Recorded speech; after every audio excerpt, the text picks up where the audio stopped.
होळी म्हणजेच पुरणपोळी. प्रत्येक घरामध्ये होळीच्या सणाला रंगांसोबत पुरणपोळीचा आस्वाद घेतला जातो.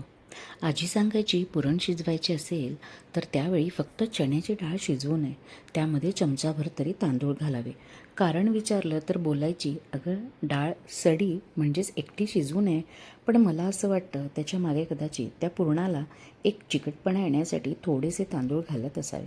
थेअरी काहीही असो, पण आजीची शिकवण आठवण म्हणून पुरण त्याप्रमाणे शिजवून घेतले. साखर, गूळ, वेलची, जायफळ सगळं घातलं आणि पुरण शिजू लागलं. घट्ट करण्यासाठी मी त्यात उलथनं फिरवत होते. किती घट्ट करायचं बरं?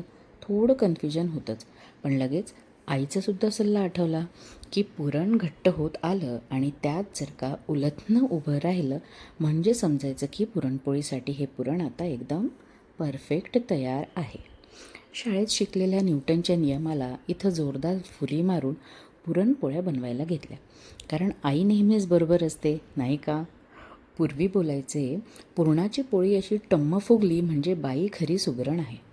पोळ्या तर खरंच फुगल्या आहेत. माहिती नाही सुगरण आहे की नाही मी, पण देवाला नैवेद्य दाखवताना मनोभावे केलेली पुरणपोळी आणि घरच्यांच्या चेहऱ्यावरील जेवण आवडल्याचे एक्सप्रेशन माझ्या मनाला नेहमीच समाधान देते.